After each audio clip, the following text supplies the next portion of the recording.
everybody. All right, guys. All right, everyone. Hey, guys.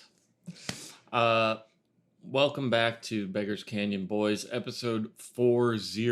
Whoa. 40. Ring a ding ding ding ding. Yeah, The bell. ring the 40 bell. Woo. 40. Midlife crisis age? Yeah, kind of? yeah. I was trying to think, what did they do for the Star Wars 40th anniversary Oh. in 2017? I don't remember. Probably something like, The Mandalorian is maybe announced. Okay. All right. I forget. Oh, and the Mandalorian and Grogu trailer just dropped. That's true. Did you watch it? No, I haven't. Well, that's okay. Yeah. Can I? Is it spoiler free? Like, is it pretty just like action shoddy? Yeah, I would say so. I'm a little curious because I feel like I saw a bunch of discourse being like, everyone's excited for this, you know? Well, I feel like almost all. Get on my soapbox for a second here. Yeah. Almost all Star Wars stuff that comes out nowadays is extremely divisive. Mhm. And I mean, that's not even new. I feel like that's been around since like Return of the Jedi, I guess. People being like so extreme, like one extreme or the other, opinionated about something. Now, I've seen a lot of people like kind of sharing their opinions on it on TikTok and stuff on the trailer. I'll first say my opinions real quick. To me, it looks pretty cool because it is just episodes. Well, as far as I'm aware, they were planned to be just like a fourth season, but only like maybe like a special like short season of like 3 episodes or something. And then they're like, oh, well, let's just like release it as a movie. Mm-hmm. So it's not necessarily as big of like a movie as like a mainline like Star Wars movie in terms of production value, all this kind of stuff. Yeah, I feel like I saw a bunch of people being like, this is just like a long episode. That's kind of the phrase being kicked around, which also, you know, it's been a long time since I watched the first season, but I remember the episodes looking pretty cool. Yeah, and I think season 1 looks a little better than this trailer looks, Oh, at really? least from a visual standpoint. But I don't know. You know, it's like it doesn't look that good visually. It's very gray and bright and bland. But I don't know. It looks fun to me, and I'm not too like I one way or the other. But the people, like, I'll see people be really excited about it, and then all the comments are like capitalism final boss, like that kind of thing, like bro loves corporations. Yeah. You know, all that kind of stuff. That philosophy is funny because it's like, well, once I start liking the thing, then I put it in the label of like super capitalistic, you know? Yeah. It's like, well, that's just okay. It was kind of always like that then. And you're just like being hypocritical if you're calling it out for that. Yeah, for sure. I mean, from the beginning, it was about like selling toys and all that. So, I feel the same with the Marvel movies. It's like, let's not pretend like every single like character costume switch is not just like a toy marketing moment too. Yeah, like for sure. And it's like, look, that stuff can be annoying, but you know, there can still be good stuff underneath that. Yeah. But then like if people are very critical of it online, then I see all the comments being like, Star Wars fans will complain about everything, or they'll find anything to complain about, and blah blah blah. I'm like, so you know, there's no winning. I guess you know. I guess I win here for not even having a stake in it. And I don't. I don't like to engage with all that kind of stuff too much, but I am always just kind of curious what the general public temperature is on like Star Wars things when they come out. Well, I do think it doesn't help sometimes. And again, I don't really know how to qualify this, but it just like you see a headline associated with some of the stuff sometimes, and it just sounds so stupid. Like Jeremy Allen White makes his debut as like Mm-hmm. something the Hutt in Mandalorian As trailer. Rhoda, bro. Yeah. Jabba's son, Oh, okay, wow. who we know. Yeah, Rhoda the Hutt is played by Jeremy Allen White. Okay. Yeah, which is very silly. Yeah. But hey, in the trailer, it looks like he might be like fighting in some kind of gladiator arena. Okay. Wow. Does Grogu have to go against him? That'd be a funny pairing. Yeah, I don't know. Does Grogu also? You can spoil this for me. Does Grogu talk yet? No. Okay. Has that like? Are people like? What are Grogu's first words gonna be? Is that a thing? Well, I say no, but I also haven't even seen season 3 of Okay. Mandalorian. So Because Yoda talks. yeah, he does? Talks. He does. Yeah, true. And we saw another Yoda's species guy in Knights of the Old Republic. Who looked just like Yoda. Yes. And I was almost like, oh, are they just saying Yoda's like really, really older? But I was like, no, wait. No, I forget that guy's name. He kind of sucked anyway. Well, nah. Yeah, he's lame. But he's in the video game Which video game? Knights of the Old Republic. Oh, okay. Yeah. Yeah, I don't know. We'll see if I have like just middling expectations for the movie, and if it's fun, I'll be okay with it. Like, I don't think it's gonna be like a game-changing thing, but Yeah. whatever. Does Star Wars do post-credit scenes? Sorry, one last thing. Not yet. Okay, I was just No. curious. I was like, it's like, who will we see in the Mandalorian post-credit scene? Wait, does Solo have a post-credit scene? It might. Because there's this thing at the very end of Solo that really feels post-credits scene-y to me, and I can't remember if it is. Kind of surprised Star Wars hasn't done that with the Disney ones. No, it doesn't. It doesn't. But it has this moment in it that is totally like a post-credits scene. Oh, okay. Let me blow my nose real quick. Sorry. It's just we get on a flow, and then you have to blow. Would you rather me just drip boogers all over my face? Honestly, yeah. You know? Mm-hmm. I mean, do you get upset when you see a professional athlete with beads of sweat dripping from their brow? Oh, great point. It's sort of like what we do. Yeah. I mean, we've talked about it before. We sometimes enter this flow state that like athletes call the zone. Yeah. Yeah. Well, we can go ahead and jump into today's topics. We're taking a little Clone Wars break in between seasons 1 and 2 to pick up some of the stuff we've missed while going through Clone Wars. Jumping back to 2006 for a little bit of Dark Horse Comics action, covering the first arc of Knights of the Old Republic comic book, and also, I realized, just the first half of the first arc of Legacy. Okay, yeah. Because the fourth issue is like a standalone issue, but then 5, 6, and 7 do continue the first That arc, makes sense. so- It didn't seem complete. But I was like, oh, well, Jackson must be right. Because, yeah, I did go to the fourth issue and opened it because it is a little weird that it ends kind of like that. Then it was just like a new story. So, yeah.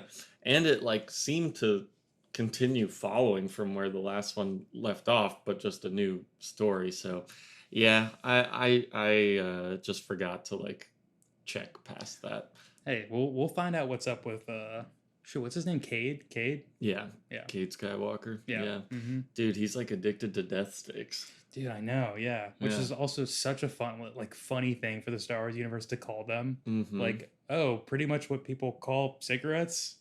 Like, Yeah, but remember in Attack of the Clones when Was there death sticks in them? There's this character named Elan Sleaze Bagano who asks Obi-Wan if he wants to buy death sticks when they go to the bar at the beginning. Oh, okay. Nice. So now we get to see death sticks. And they kind of look fun. Yeah, they do. They're like glow sticks. These seem to be like injectable death sticks or something, though, because they say something like, why do you shoot yourself up with that junk or whatever? Yeah. I was wondering how you like take that in. I kind of thought you like break it in. Yeah, they don't actually show him like using it. Yeah. But yeah, well, so those two comic series, and then the sequel, the episode 2 of the Robot Chicken Star Wars specials. There are 3 of these, and we watched the second one. And okay, just before I forget, so I know last episode, well, to you, because I edited it out of the actual episode, that I shouted out a fan and fellow Star Wars content creator, Chelsea. I just said her username totally wrong, so I just edited it out, and I wanted to do that again real quick. It's Chespy Manespi on TikTok. Yeah, cool Star Wars lover, and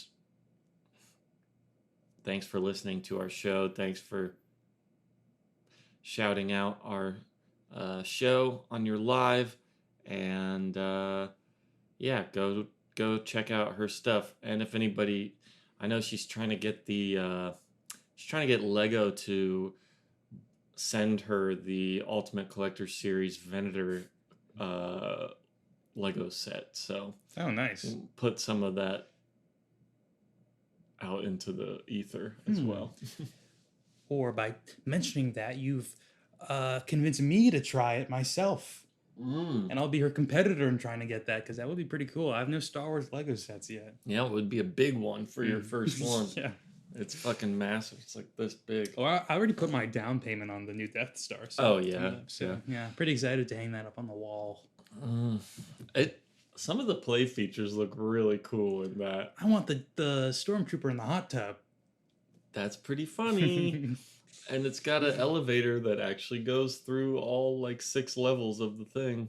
I'm sure I haven't like looked at the diorama of it, and I know people are complaining about it not being like spherical, but I'm sure the like scenes in it are pretty cool. Yeah, for sure. And they have like changeable backgrounds, and like, I don't know, like you can jump into the vent in the detention hallway, and then it goes down into the trash compactor. Oh, that is like, cool.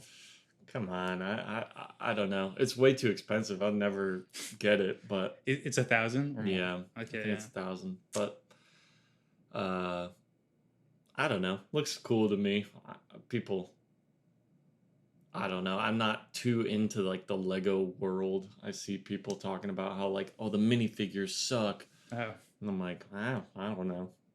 Probably comes with a ton of them. So yeah, but all right. Well, what do you want to start with? Maybe we do comics first, and then round it out with Robot Chicken. Sure. All right. Well, let's get started then with, I think, probably what we both liked the most out of all this, the Knights of the Old Republic comic series.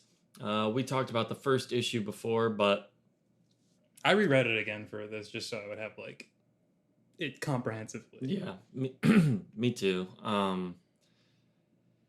Read the first 6 issues of this, and it's a real nice arc, and I have now read, and I did read these when I was a little kid, but I don't remember exactly how far I got. I don't think I finished the whole series, but I was like 9 years old when I read this, so I barely remember it at all.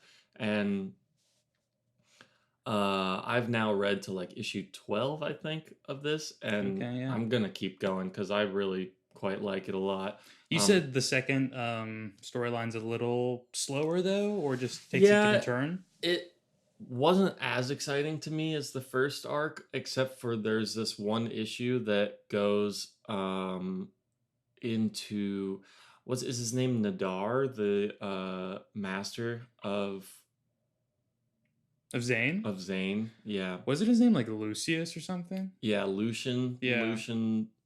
Lucian Nadar. Oh, okay. Maybe it's not Nadar, but let's just look that up real quick. Isn't Nadar the one that the like like Padawan that Grievous kills in? Yes, you're right. You're right. Wow, Mr. Right. When he's right, he's right. I just remember defending his. I know we have a clip of my death defend there. See, guys, difference between me and Jackson is he has to look this stuff up. For me, it's off the dome. Mm-hmm. Lucian Dre. Okay, so do you really? I actually knew the name the whole time. Oh, you're probably gonna edit this again. So you're a big genius. Yeah, that's right. I actually don't know anything about what we talk about, and I just cut out every time I'm wrong. Lucian Dre is his master. There is one issue that is like a big backstory issue on him in the second arc that is really, really good.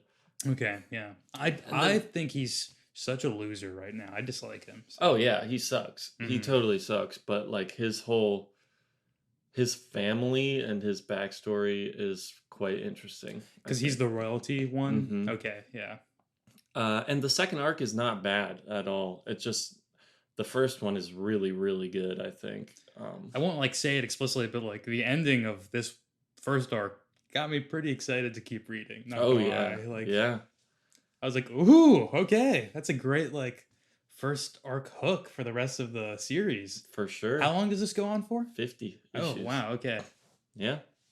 So we it's written by John Jackson Miller, who has written a lot of Star Wars stuff, comics and novels.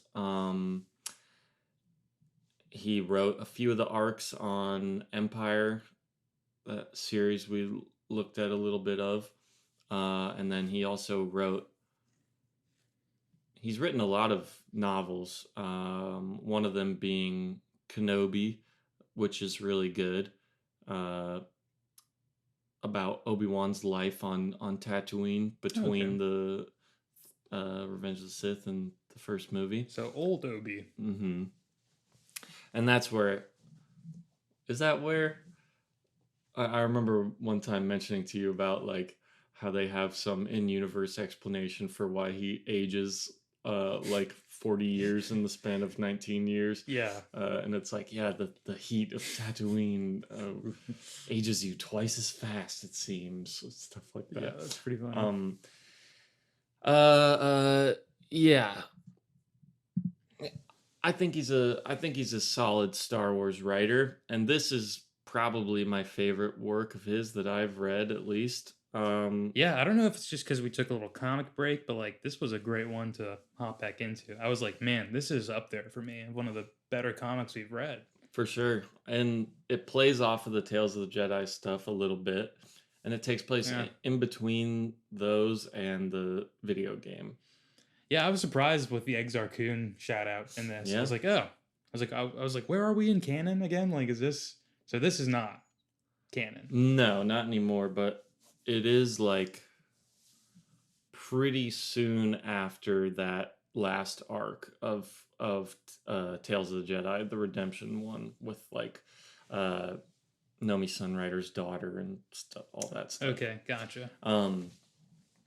So yeah, like I mean, we went over the first issue before, but this arc goes on of them trying to figure out why did the Jedi Masters kill the Padawans?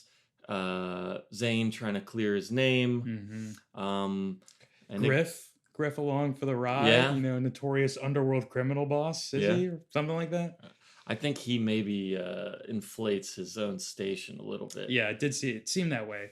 Then we've got Jarrell and what's the old guy's name? He's got a weird name. Camper. Yeah, it is a weird name. So yeah, that's our ragtag group of heroes. Kind of say also, I really like Zane. I think he's such a great protagonist, and it's super fun that like he was the worst student. Yeah. Like, that is a great aspect to it, where he's just like not someone who has the abilities to really, one, do what they're saying he did, and then two, like, against all odds, he survives this. Yeah, yeah. He's like smart, but like a little bit clumsy and incompetent. Like it's fun. Like I think that's a hard balance to strike with a character where they're like on their back foot and like making it out by the skin of their teeth every single time and like definitely way in over their head, but like still not being just like a complete idiot, like Yeah. annoying. And I think he hits that balance really well. And man, like so he gets captured by like these pirates who are gonna ransom him back to the Jedi Masters. And when he gets there, um, there's like a big crowd there, you know, because his face has been like plastered all over the city of like this, you know, murderer. Yeah, it's like a huge bounty on his head, too. Mm-hmm. Impressively so, as Griff says.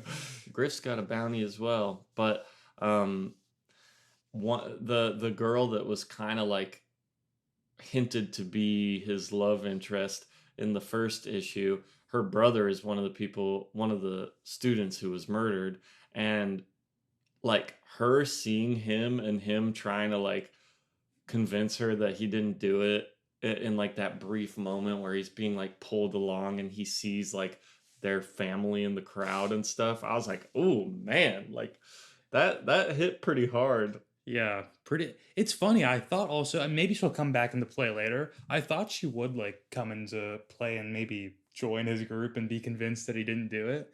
But then that didn't happen, which I think is a good choice actually, and like makes for that kind of like, oh, yikes. Yeah, Because I think the guy who even has him is like, hey, those two over there are just like staring daggers at yeah, you guys. yeah. Like, And he's so like ashamed and feels awful about it, even though he didn't do it. it's so funny in this that they also gaslight him for a bit, where he's like, well, maybe I actually did do it. Yeah, yeah. Like they're like, maybe I just convinced myself and I'm sick, you know? Mm-hmm. That's what the Yoda guy tries to convince him. Master Vandar Tokare. Yeah, That's Vandar was awful. yeah. He was like he was being like oh yeah, yeah, okay, but you know, like you probably you maybe don't believe that you did it, but Yeah. you know, And he wasn't in on it.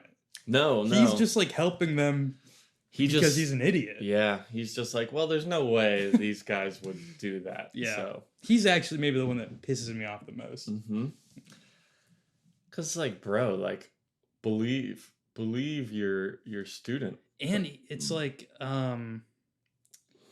shoot, what is the main character's name again? Zane. Zane, yeah. Zane literally says at one point, he's like, yeah, Vandar had said like Jedis have to look out for each other, like we support each other. That's why I'm gonna go talk to him. Yeah, like, yeah. because he's gonna put those words to action, and then this completely doesn't. And he's like, well, why don't you go back to them? Actually, like they can help you, dude. And it's I think it's a great blend of the tone of the original trilogy and the prequels in a cool way. I mean, the world is more similar to the prequels. You know, with the Jedi, with there being a lot of Jedi around, I guess in general, but and the whole theme of like, oh, the Jedi are sort of like hypocrites and blind to threats and will take like rash actions that they believe like, oh no, we are right because like this is the conclusion we've come to and we can kind of convince ourselves to like justify anything. Yeah, it's like it's very funny also these Jedi being like, hey, don't give in to like the bad aspects like of emotion and everything. When like Zane rightfully is like, hey, they hate the Sith. Like these guys have been saying that forever, like with a passion, it seems. That's not very like the Jedi way. No. And then all the weird flags start popping up for him, which is also kind of funny that it's like, oh, Like everything's kind of clicking into place now. Only after this tragedy of Padawan happened. Yeah. And they're extremely afraid also. They're very hateful and fearful, which is both things you're not supposed to be. And literally because they just, I mean, for a while you have no idea why they killed these Padawans, and then it does get revealed that they have like this joint vision. And this like group of Jedi Masters is together because they're like this enclave that specializes in like prophecy and like seeing the future when they all put their minds together. Which is super cool in Yeah, theory. yeah. Like, great idea. Turns out in execution, that's terrible. Yeah, and they have a vision that the Sith will return in red armor that Yeah. looks very similar to the armor that the Padawans use on this training mission. So they try to kill them all there at the Yeah. training mission, and that doesn't work. Just like a super crazy utilitarian approach, like Yeah. to a shocking degree though. Like when I found out this was the reason, I was like, what? That's not good enough, like at all. No. I guess it cements them as like pure like villains, Yeah. really. But it feels not. I guess it could be on the borderline of even like, okay, like is that really why they would like kill everybody? But I think they do a good enough job of like justifying the faith that all these masters put into their visions, and you really feel it in their characterization that like there's no telling them that the vision is wrong or could be interpreted a different way or anything like that. And it seems that they stated they correctly predicted some past events before using their visions or whatever. So that's why. And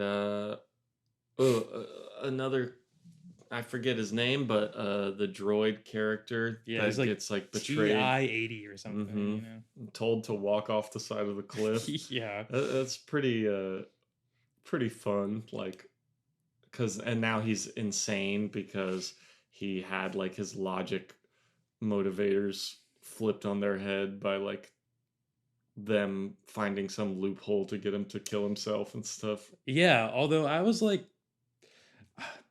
that was an interesting part of the story for me because I was like, I feel like they gave us a lot more information here than like would have been necessary about this droid. But I guess they were trying to maybe justify why he would end up deleting the footage of it. Yeah. Like he's just so crazy. But it was like, yeah, the droid, like they gave him the command to walk over there, which is what happened. And then he just like force pushed him off the cliff basically. Yeah. And they're like, yeah, the droid's trying to make sense of like why his master would command him to go over there and like use the force to kill him, and he does know even though he didn't see like exactly. It was like a weird little moment in the book for me. I don't know. Yeah. I don't exactly know if that one fully clicks, but I guess they just want him to be kind of like this loose cannon droid that Visually though, I mean, it's really fun seeing it happen and then seeing the shot of like the droid look, or like from its perspective looking at Lucius or whatever his name is, and then just going black. And I mean, it just in terms of like comics craft, like they're just well paced, like good characters, exciting action, like moving me through the story. And you know what? Like, I know I said the second arc is like not as good, and that might be a little bit true, but like I kind of want to read it again because I'm thinking about it right now and I'm like, you know what? It's good. It is fun. I would like to see further justification for like why these Jedi are so like anti-Sith, like ideologically. Like I guess all Jedi are kind of like that, but like for this group to have somehow maybe like fed into each other's hatred of it and just allowed it to like blossom. But yeah, I would like to know more about that.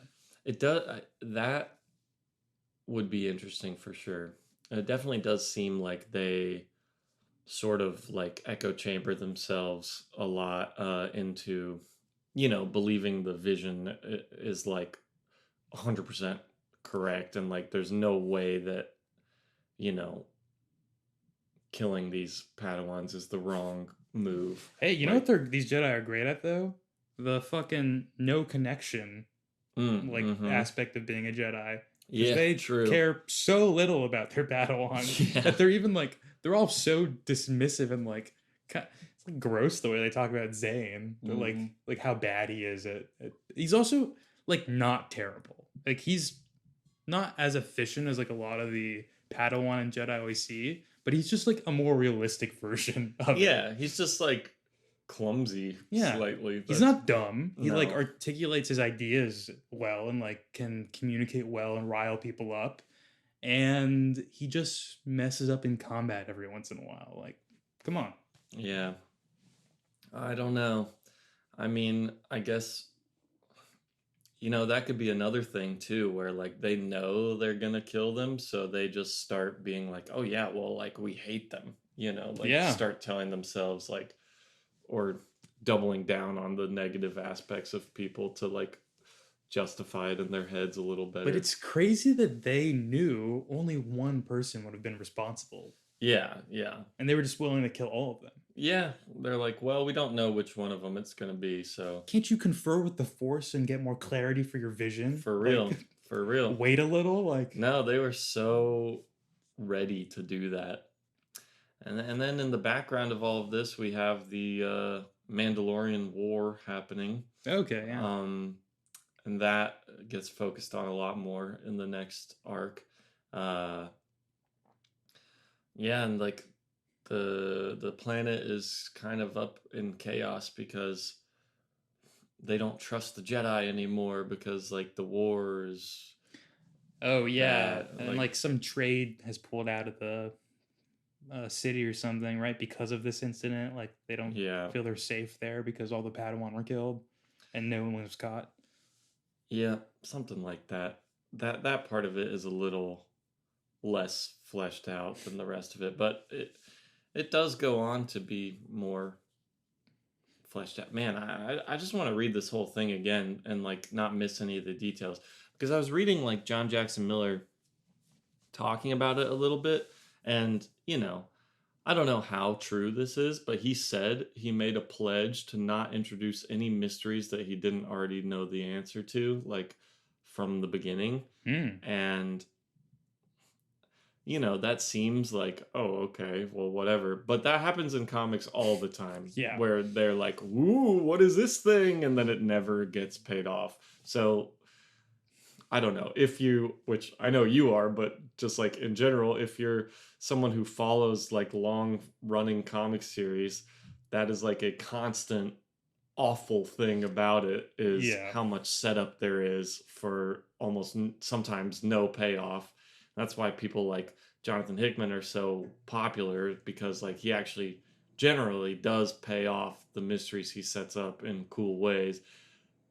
So apparently that's the case with this too. And it makes me want to go back and be like, okay, like, let me like make sure I'm really absorbing every detail of this, because I think all of these characters, even if they seem like, oh, maybe this guy's not as interesting to me as this other guy, like 50 issues, I mean, you got time to like give everybody their own, like, even if they're just kind of around right now, like, I have faith that like 10 issues from now I could really start to care about them, or they get fleshed out in a more interesting way. Like, yeah, Camper MVP maybe, who knows? Yeah, I mean, yeah, Camper and Jor-El are like not that interesting to me right now, but they could get cool. I don't dislike them. Camper had a little interesting tease though for his backstory, where she was like, do you think he like grew up in this junkyard?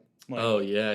He's like, he's like, she didn't say he was wanted, but she kind of inferred that like people wanted to know where he was, or like there might be someone looking for him. And they're pissed at Zane for like making them leave their safe haven. Yeah. Of Machine Land or whatever it's called. Yeah, it was cool that when it was a ship, the little reveal there. Yeah, that was cool. And I like them just like finding them and being on the run and hiding and all this, and yeah. It's just exciting and fun stuff. Yeah, I hope Zane turns to the dark side. Wow. I know, but I'm like, man, what the hell? I want him to kill all those Jedi. No, That's not the way. Those Jedi can all die by their own follies.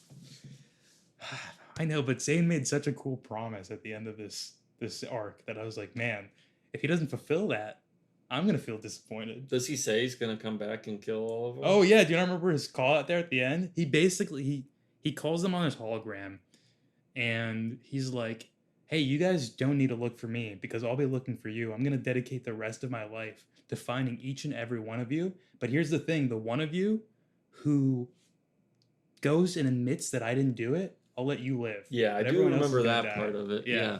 Damn. That's badass. We'll Mhm. see if he actually means that. Which to them, I'm thinking like that is a cool moment, but they're probably like, this is our worst like Padawan. Yeah, Just, they're like, okay. bro. yeah, like you've been running away from us for like how long now? I don't know, a few weeks. Yeah, I don't think he could like fight any of them. They barely escape from the one person that they do encounter in this. Yeah, but he also says like, hey, if I end up becoming like, because of like the next Sith uprising, remember you guys started it. That's on you. Yeah, true. I kind of like that as a little villain origin. I agree. And then at that point it's like, oh, who really enacted the prophecy into action? Like Mm-hmm. It's kind of Civil War 2-ish. yeah. I'm gonna freaking punch Captain America really hard. Yeah. Oh no. I think we literally talked about this on the last episode. Yeah. So we don't even go to Civil War 2 again, but just ringing somewhat similar. Yeah, true. All right. Well, you want to move on to Legacy? Yeah. Can I say something really funny about this, by the way? Yeah. So, Darth Talon. Mm-hmm. I don't know if is she a popular Star Wars character? Yeah. Oh, okay. That makes more sense. At the time, yeah. I like the second I finished reading these comics, I got on my TikTok and the first thing up was a Darth Talon like video. Really? And it was this girl, and I guess she was going to a convention recently or something. She was dressed up as Darth Maul. Okay, I also saw this. Oh, okay. Yeah. Yeah. She said like some guy on the train was like, "Hey, you know Darth Talon exists." Yes. Yeah. Yeah. And I was like, that's so random that I'm like, I mean, not random. All the data knows I'm on Marvel Unlimited reading about Darth Talon, so. Yeah, I guess so. Jesus Christ. Or they were texting about Darth Talon or something. I don't know. Those are supposed to be encrypted, Apple. I don't know, dude. Well, we both got the Darth Talon TikTok. Yep. Which is pretty fucked up of that guy to say that to her. But yeah, Darth Talon was a big like cosplay character for a while and still is, just because she's like sexy, or definitely supposed to be at the very least.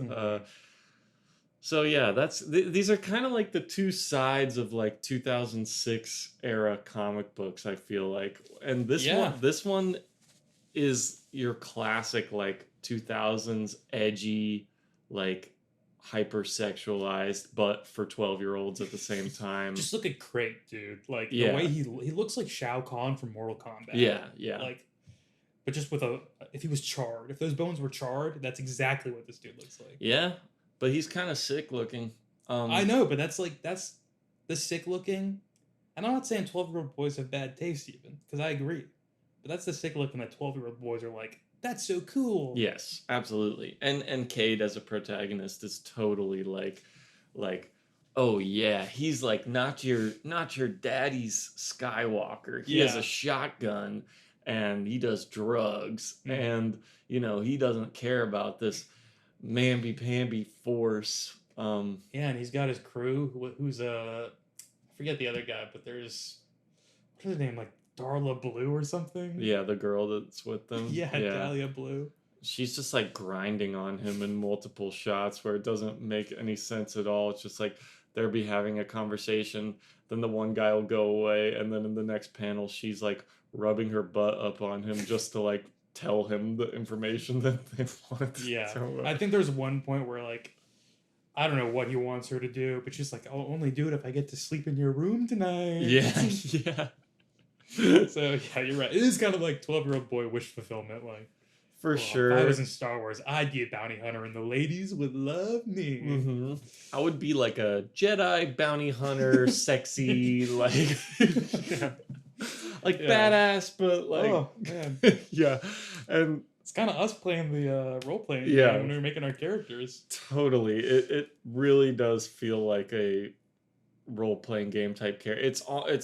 It's honestly a lot like the opening sketch in the Robot Chicken thing where Oh, Boba Fett shows up with the lightsabers and stuff. Yeah, it And is.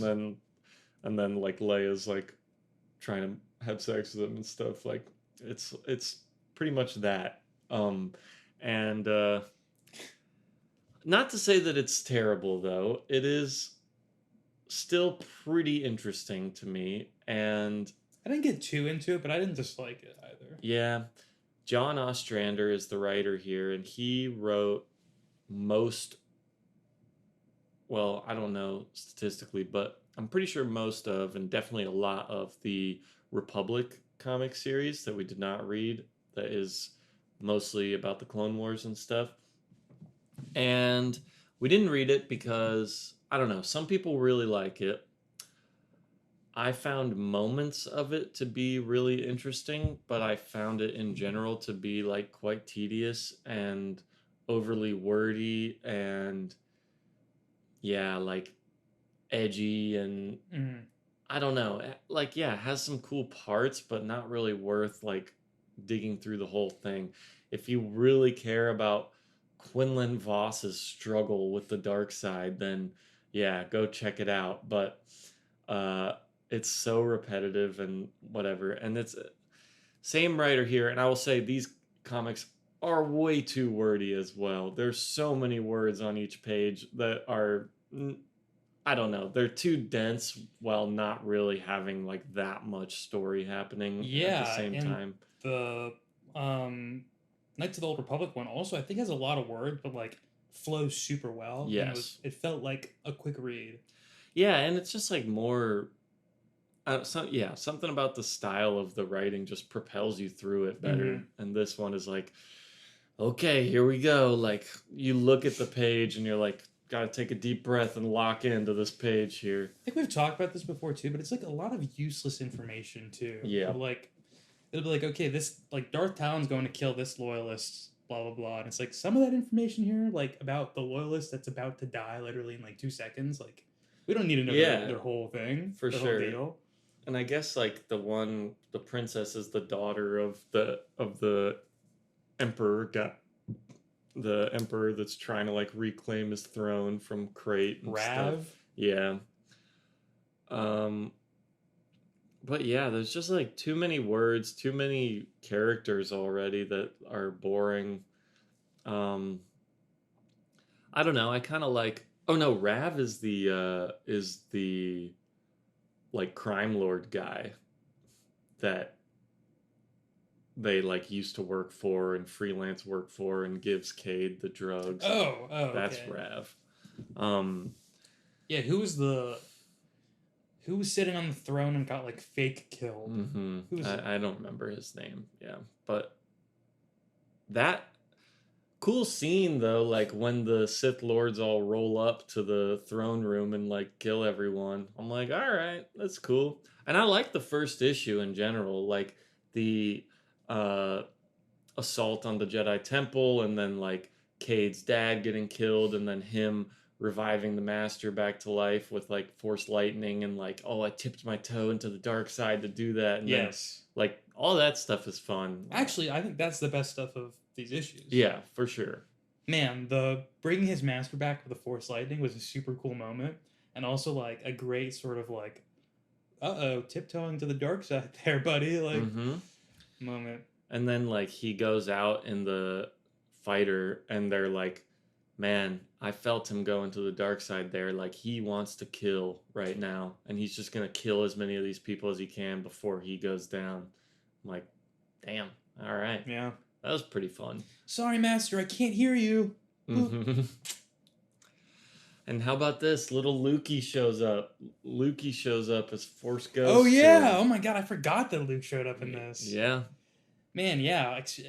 Gosh, there's a really dark moment when Cade's like, basically like, I don't want to talk to you anymore. And he like threatens to end his life so that Luke cannot communicate with him anymore. Yeah.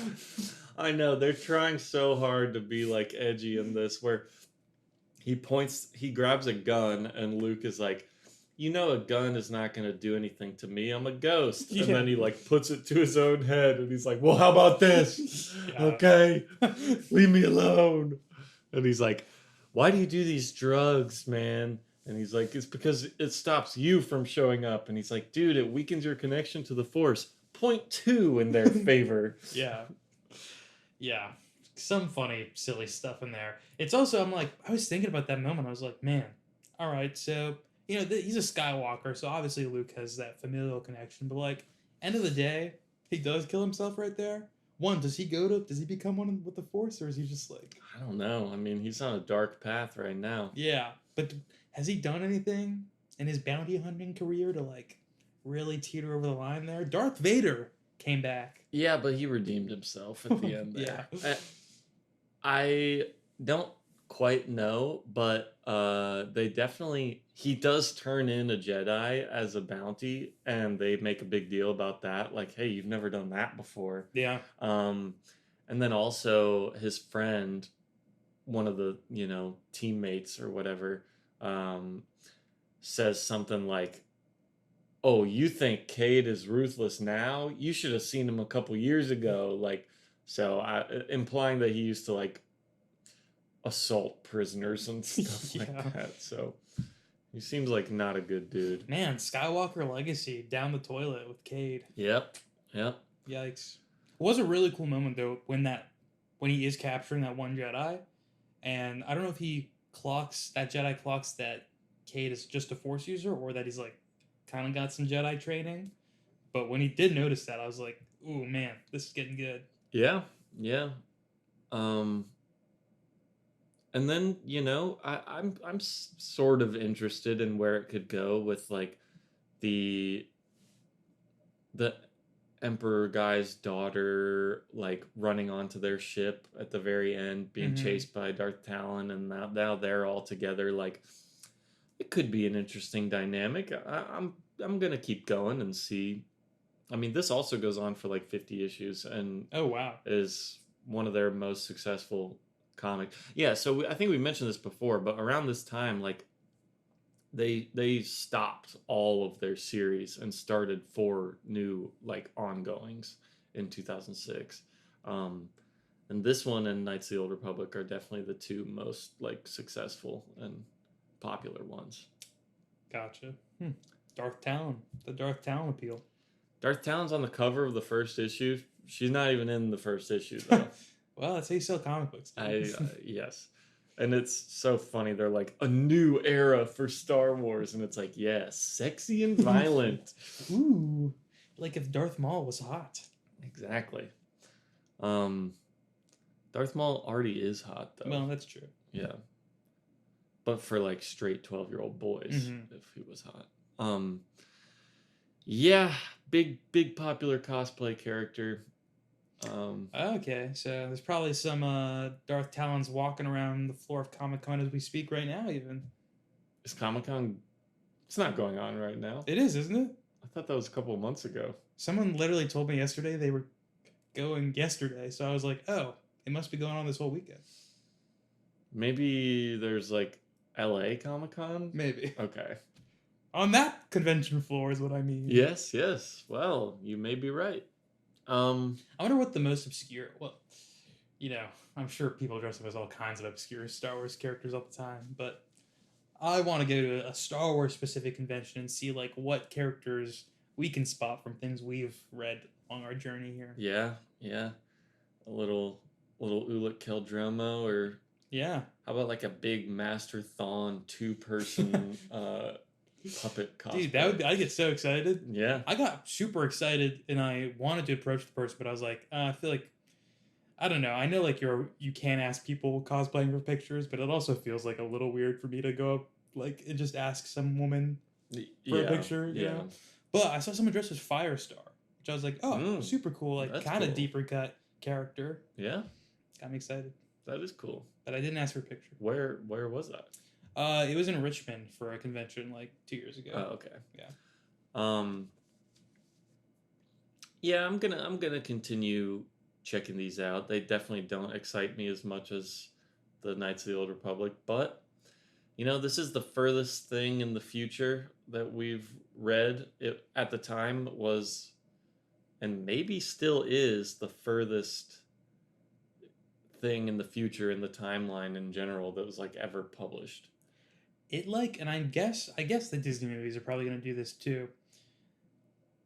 Does it not feel like a little weird to go so far forward and like have Luke's legacy kind of be like done and not really like the fruits of it having gone anywhere? Yeah, I will say, like, we didn't read the 50 novels that get into all of that stuff. Mm-hmm. There's like a massive series called New Jedi Order that's all about like those characters that we've met a little bit, like Kip Duron and Mara Jade and like all those guys and Han and Leia's kids and all that. They in in these series they mentioned the Yuzong Vong invasion and stuff, and that's like what that whole series of books is about. I guess I just mean though that like it ends up back with bad guys on the throne.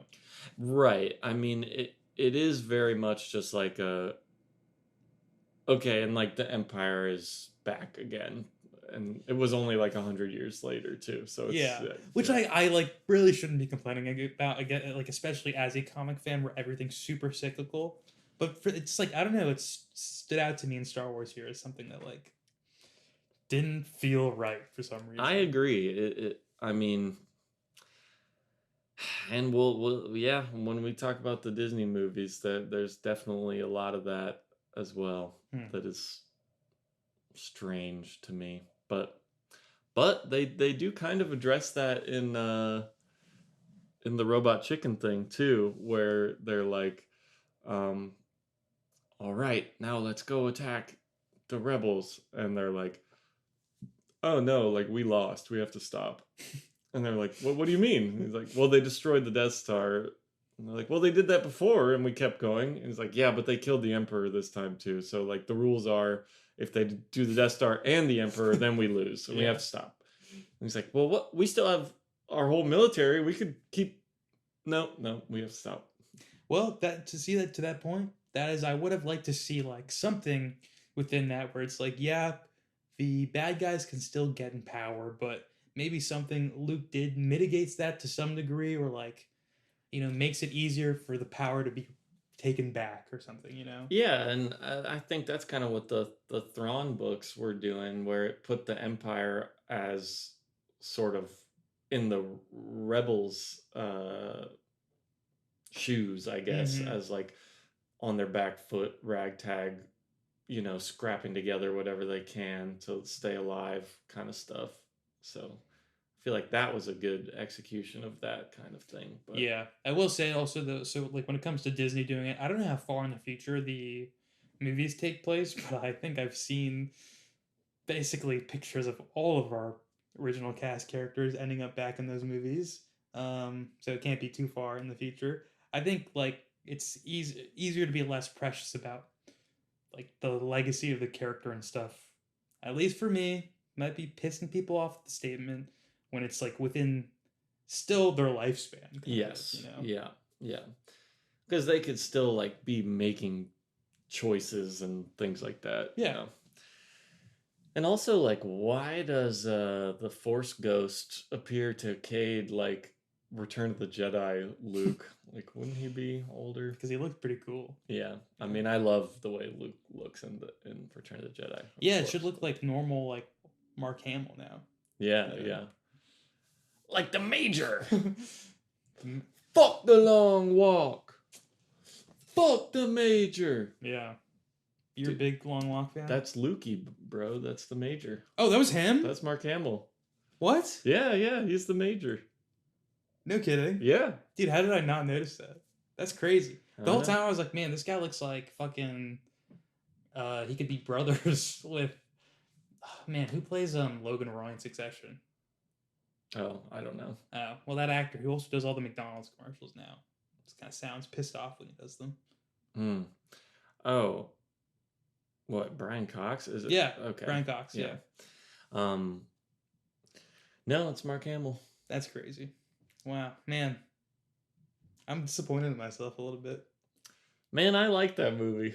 It's super corny. It's just cheesy to me. It's really cheesy, but that's okay. I guess I just expected it to be really cheesy, so I was okay with it. Like, A lot of it's just like, yeah, but we're brothers, aren't we?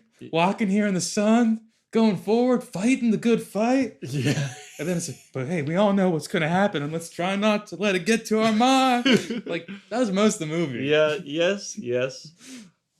But I do think it's kind of remarkable how they kept it interesting when it was just one thing. I mean, Yeah. there's I don't think it's like incredible by any means, but I just enjoyed it. And then just like parts of it that like are supposed to up the stakes of it are just like a little silly to me, where it's like, we're going for the incline now, boys. That worked for me. That works. Okay, yeah. I don't know, just like wasn't clicking in my head. I was like, that part was funny to me because I was like, okay, so you guys all knew this part was happening. Like, it seems like it's, yeah, I guess they do the same long walk every year. Yeah, I don't know. Maybe they have a different route that they pre-plan out every year because they were like, "Oh, you're the home state guy." Yeah. To say something nice about it, though, I do think there was some like, for me, some slivers of really good character moments. Yeah. The one kid, like when he's dying, he's like, I did it all wrong. I was like, man, that's really sad, actually. Mm-hmm. Most of the intense moments I thought actually worked pretty well for me. When the one guy from the new Karate Kid is dying and like the other guy goes back to try and save him, and then Cooper Hoffman comes back and is like, hey man, he's already dead, like you gotta come right now or you'll literally just die too, like it's not gonna do anything. And then he's like, I couldn't save him. I mean, I'm a sucker for like military movies as well, and it was very obviously like a military allegory of like, oh, we put these boys in danger, and like they feel like it's an option, but it's not really an option to some people who are like in poverty and stuff like that. And Yeah. like, And they dangle the rewards of it just out of reach. mm-hmm. I mean, that works for me. I didn't like dislike it so much, but Yeah. I just like I told someone like some of my grievances with it, and I was just surprised that I had to. They were like, "Oh, that's like a hot take." Oh, really? Yeah. I mean, I totally understand not liking it because like it is not amazing, visually pretty bland, and the first time one of the kids gets killed though is pretty brutal though. oh yeah, Like, and you're like, yeah. oh, like the head jerk and like straight up so just fucking shoot. loud in my theater too. Uh-huh. Like, I was like, wow, okay. Ugh. And I don't like all the CGI gore, but it looked okay. It looked pretty real. Yeah. Mm-hmm. And just the way his neck like snapped when the bullet went through his face, I was like, oh shit. What did you think about the Bully character who, when he sort of makes his piece at the end? What, like the stoner guy who got the one guy killed by like bullying him? Yeah, then like kind of vilifies himself the rest of it until the end. Mm-hmm. That was actually a good moment, I thought, when he comes up and he's like, hey, like why didn't he ask me to be part of the deal? Yeah. Yeah. That worked for me. Yeah. I just like wished, like, I don't know. I feel like a lot of the stuff in the movie that felt like it was getting set up became anticlimactic for me. And I guess it's because I'm like, okay, I know they all have to die except one of them eventually. So like you kind of just like, okay, this guy's probably gonna be next. And then like this guy like narratively would make sense less. And then like, so these two are gonna be the last two because like would make sense for the movie. Well, yeah. But it's like they're the main characters because they're who lasted the longest. Yes, yeah.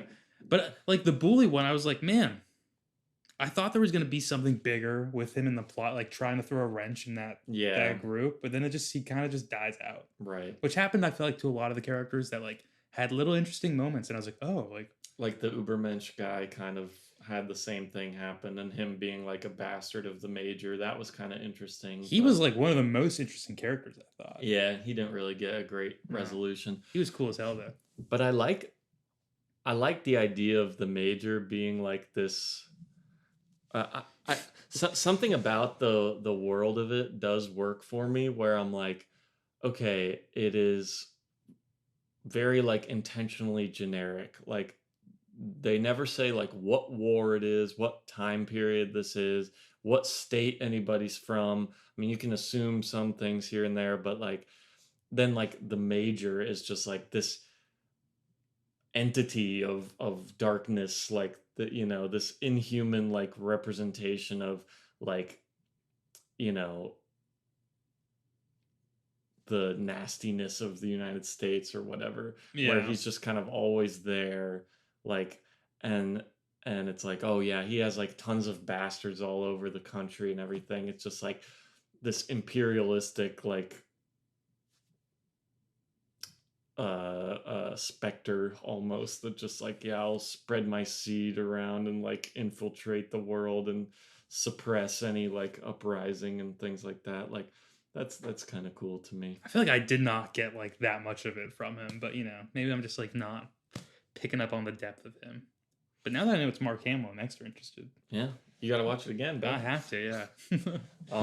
Yeah.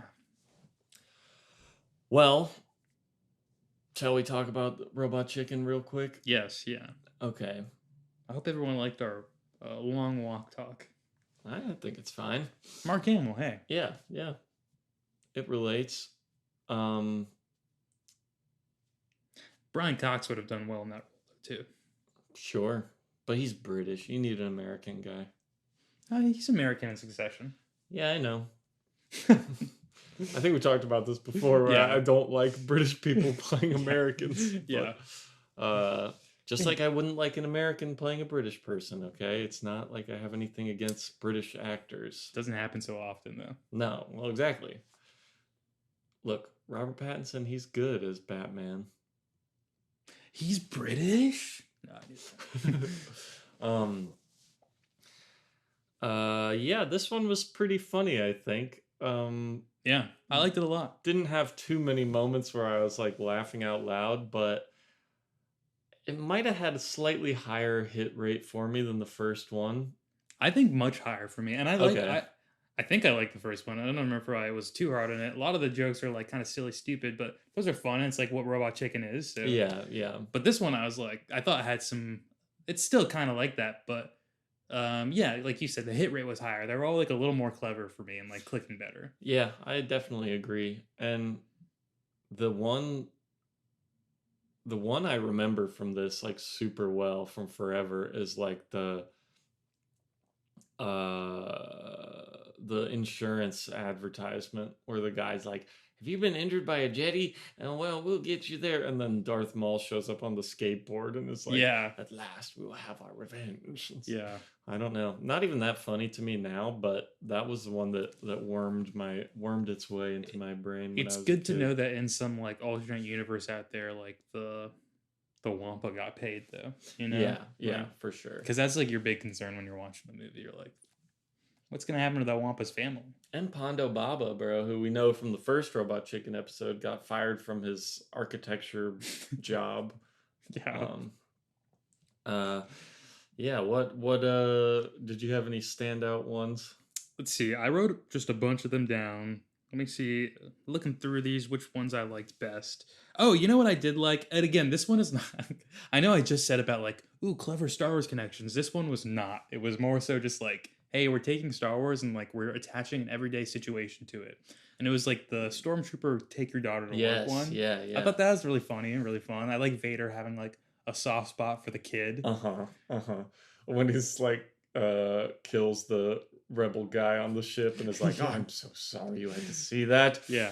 It's like, because of you, he didn't spend time with his daughter. Yeah. See, that is the stuff I like about both of these, and the Family Guy thing is just like Star Wars is so heightened and so melodramatic that like, I don't know, sometimes attaching these like modern life, like realistic things into that setting can just be pretty funny. Like, yeah, it's also fun to like see how they, and this is sort of what I was saying earlier, how they'll creatively justify like things that happen in the Star Wars universe that we don't need justification for. But like if you want to think, comedically about it, you can make it a question that needs an answer, which is like, so as a tag on for that Bring Your Daughter to Work Day one, they also had one of a stormtrooper with his daughter, and it's the moment where Obi-Wan's like, these are not the droids you're looking Yeah, for. yeah, yeah. Yeah, and the daughter's like, Daddy, you're just like letting them get away so easily. You're not even trying. And he's Yeah. like, okay, it's just hot out here. I was repeating what he said. Like, Yeah, yeah. it's like that's funny to me. That that is good. I I I know, like, would they just think of good moments to do that with, I Yeah. think. Another one I really liked that just made me think of was Boba in the Sarlacc pit when he goes down there and he's talking to the other pirate, like one of Jabba's other guys that fell into there, and he's like, "Oh man, like, man, I did this on purpose Yeah. because like no, like, man, and then there were like 400 Jedi showed up, and I got about 60 of them before I, Yeah. decided like, well, I guess I'd better go down here instead of get killed by the Jedi. And then that Han Solo guy, blam, got it. It was pretty good. And it's funny, based on sort of the picture of both that we have cultivated at this time too, where he's just like, he does seem like kind of the guy who would hype himself up and Mm-hmm. make these great confabulations about his journey and adventures. And that's kind of his whole thing, is like being theoretically cooler than he actually is. So I think that's a funny thing for them to make fun of with him. Yeah. Which also is, I know we talked about it already, but that's exactly what I thought the first one was making fun of. Yeah, Too. yeah. Like when he was killing all the Ewoks. Oh, totally. It's Like just throw cool stuff Boba Fett's way and hope like fans latch on to it or something. Mm-hmm. And yeah, they're just thinking of like the Star Wars nerds idealistic, like stupid thing, because like they hate the Ewoks and they love Boba Fett and lightsabers and Man, that was sad to see those Ewoks getting sliced down. and yeah, another one I remember from the childhood is Anakin killing all the younglings, which is pretty brutal. Yeah, that actually may be one of the funnier ones in this Yeah, episode. it's good, but it is intense actually, because like, yeah, he just envisions that he's on the fields of Naboo slicing through sunflowers while he's killing all of these kids, but you see him like crawling along the Yeah. ground, like half chopped in half, and he's like, "Hey, where are you going? Come back here." I think there's one sunflower like trying to put their guts back inside. yeah, Like, yeah. man, It's pretty good. it is. He also, it's not really part of the main joke of that one, but something that was funny to me, and I'm like, man, was that from that wasn't from the movie, where he goes there and he's like, okay, like young Padawan, line up, oldest to youngest. I'm like, Yeah, why is he having them line up yeah. oldest to youngest to kill them? Like, He's trying to just. I do love when they have that quick moment of like, okay, I'm really gonna do this. I got to do it to be, to embrace the dark side. And like, really makes you think about like, Jesus Christ, he did take like a huge leap in his morality there. Yeah. But, I remember that being a pretty shocking moment in the movie. yeah, So, totally. yeah. And then him giving the limbs or whatever, the dismembered limbs of Oh, the kids to Padme at the yeah, end. yeah. Nice little button there. Mm-hmm. Yeah, and I texted you about it earlier, but the Dr. Ball one was pretty good, I thought. It's like a intro to like some 80s doctor TV show, and Darth Vader was telling him like, "Oh yes, come in and do the torture on Princess Leia," and he's like, "What in God's name are you talking about? This is inhumane." Yeah.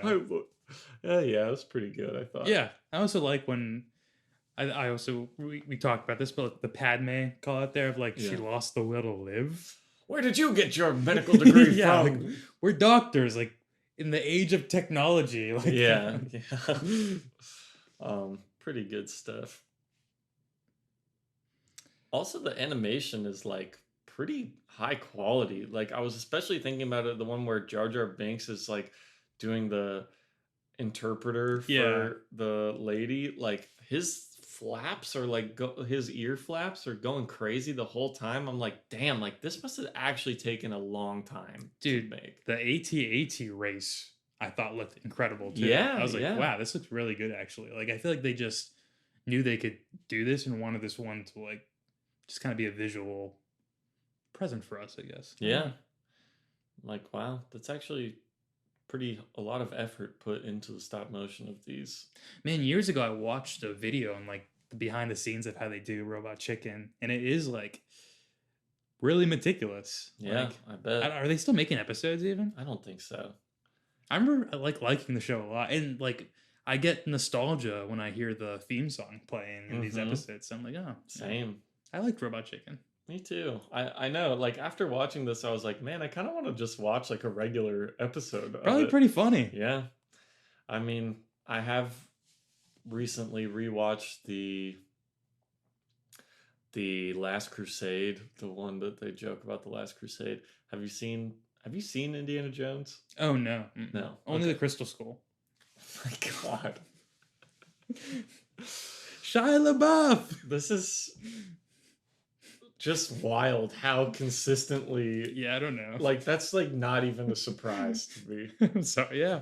Hey, I am what I am, man. No, I don't have a problem with it. It's just really funny. I think part of it is I'll go see anything in theaters with anyone if they ask me usually. Yeah, So like yeah. people are like, "Hey, I'm gonna go see like the Crystal Skull," and I haven't seen the other ones. I'm like, okay, I'm not gonna watch them in like the day or two before. You know? Sure. So I'll just go see it. The movie should be built in a way that I can understand what's going on within its own narrative structure and can enjoy it like just from that lone movie. Totally. I mean, I do agree with that, and I just think it's funny to that be the only Indiana Jones thing. I know you've that's seen. like notoriously the worst one, right? Like, Yeah, I mean, I haven't seen the most recent, like the new one, Dial of Destiny. I haven't seen that, but people really don't like that one either. But one of my old roommates like really also tried to corner my schedule and get a day with me so that he could force me to watch Jurassic Park for the first time because I'd only seen the Chris Pratt ones. Oh, Again, it was like I nice. just went to theaters to see yeah, them. I mean, there is a level of understandability to this of like things that have come out while we're alive. Yeah. Like, yeah, so Yeah. I get that for sure. And again, I'm not picky about seeing movies, so like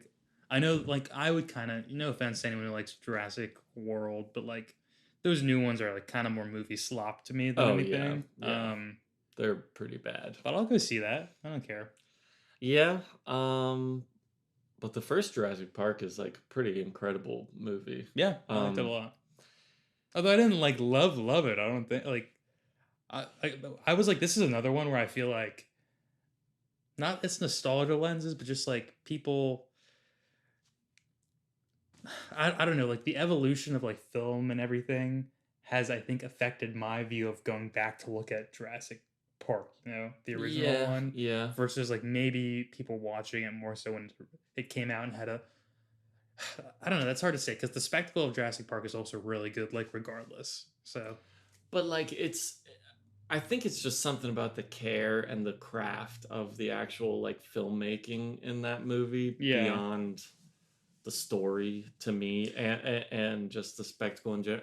It's just the way that like each individual scene is constructed that is so satisfying to me. Like the big moment where they're at the gate of the T-Rex and like he eats the lawyer guy off the toilet. Like that whole scene is just incredible. Like from setup to finish. And it's like, okay, like to me, you know, that's what I'm looking for when I'm watching like a blockbuster big budget movie. Like I want just that level of care put into like the pacing of a sequence, you know? Yeah. And that's what I think Star Wars does super well. I mean, Steven Spielberg is kind of a master at that sort of thing, especially at that time.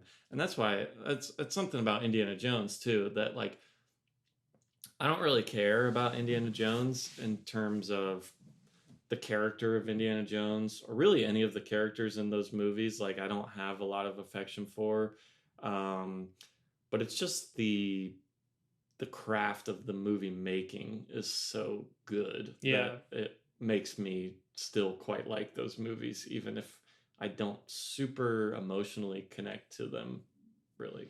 But Yeah, that makes sense. And I did see at the Screen Actors Guild Museum, pretty awesome behind the scenes sequence of them doing the sound design for one of the first. Why am I literally forget what character does my brain's like fogging out right now? oh, it's okay. What is the Indiana Jones? Indiana Jones. Yeah. Oh, that was what you were looking Yes. for? Okay, Yeah. okay. Sorry, I thought it was No, I know. something more I was like, literally, my brain just stopped working. I get it. It happens. Yeah. Oh, that's cool. Yeah. It was cool. I want to go back because I also took a bunch of pictures of like the R2D2 model they had and like the C3PO model they had and like I think they had some Darth Vader like armor as well or something there. Really? But I didn't really like care too much about that stuff because I was like Yeah. I didn't know Star Wars at the time. It was before we were doing this. Yeah, well, we should go back. But I still think we should do Indiana Jones for some like bonus episodes of this because yeah, George Lucas was a huge part of Indiana Jones. Yeah, I played the Super Nintendo game too. Oh yeah, Mm-hmm. that is pretty much the same thing as the Star Wars Super Nintendo games too. Oh, I thought you were about to say the same thing as watching the movie, so I don't need to do that. Yeah, pretty much. Yeah. Any other Robot Chicken shout outs? Let's see. Let me scan real quick in case there's any other super funny ones. Oh, no, but I did just want to call out. I forgot that we had this discussion before, but like that line where Lando says like the steel's getting worse all Oh the time. yeah, that one's good. Yeah. But I think I called it before that like the phrasing of that sounds so strange to me. Mm-hmm. And I think one of the comics like used it before too. So maybe it's like just an older thing people used to say. Like this is getting worse all the time. Yeah, but it is stick out as a specific thing. So it was kind of brain breaky to get that on repeat, like Mhm. for this bit where Vader just keeps altering the deal. But I do like that as the idea as an idea for a little sketch. Yeah. And I think it's funny that like Boba Fett is like laughing in the background every time. And then I also like the unrelated to the Robot Chicken, but just about that line. That is like some of the crackalackness of the dialogue in Empire Strikes Back to me is just that some of the lines are quite strange, but like they're like, okay, so like Lando is this guy who is like Mr. Cool and he's always got everything under control and he's super suave and everything. But in this moment now, he's been fully like taken off guard. So he doesn't have like a planned like comeback or whatever to it. And he just kind of speaks what is coming out of his brain and it like only sort of makes sense. I'm like, wow, that's like a cool specific thing to capture in dialogue, I think. Yeah. But mm-hmm. that's how I look at it, at least. I'm not positive that was like intentional or whatever, but maybe, but it's still cool. Yeah. But that reminded me of the other one where they have dinner on in Cloud City. Oh yeah. And that was kind of funny. Just ends with them all shooting each other, was it? Yeah, and like, well, it ends with Darth Vader being like, okay, well, a lot of torture to get to and everything. So and he grabs the muffin and he's like, "Ooh, this is Alderaan. You may fire when ready." Wow, messed up. Yeah. Which also reminds me, they call out like Luke crying about Obi-Wan in this one to Leia, who just lost her whole planet, which I know we've talked about before. In my memory, that was in the Family Guy, the first Family Guy one, but it's not. It's in this. And when we were watching the Family Guy one, I was totally expecting, because I can hear that coming out of like Lois's mouth, like, oh yeah, okay, the guy you barely knew, and meanwhile I just lost my whole family. Okay. Are we getting to that second Family Guy one? Oh yeah. It's pretty soon. Okay. Oh yeah, we'll watch that. Don't worry. All right. Yeah, I'm looking forward to it. Oh yeah. Looking forward to it.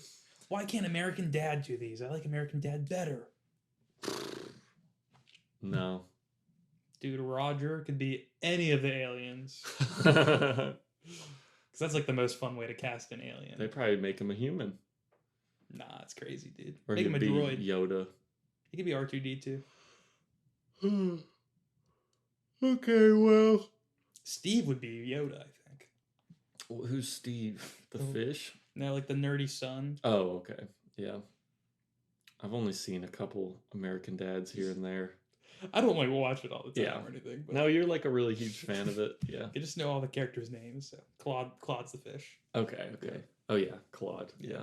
Fish turned into he's a person turned into a fish by the U.S. government. Gotcha. Okay. He used to be a surfer, like an Austrian surfer, I think. I didn't know that. Did watch a video essay about him once, so that's. I've just seen their like trapped in the closet parody. Don't even know it. See, not that big a fan. Okay. Well, I've got to bounce, so kind of got to wrap it up here. But Oh man, we went on super long. Okay. no, it's cool. Let me just real quick. Guess it'll be real quick for you guys because he edits this out, but for me, this is taking forever. Yeah, okay. I'm just pulling up what we're gonna do next time. So, for next episode 41, we will be watching the beginning of Clone Wars Season 2. Nice. I'll think about it a little more. Maybe we'll just do 4. But yeah, we'll see. We'll start Season 2 of the Clone Wars next time. That's for sure. Where's Zero going? I know. You don't even want to know. I do. No, you don't even want to know that. I'm telling you, I want to. All right, well, we'll find out. Okay. Thanks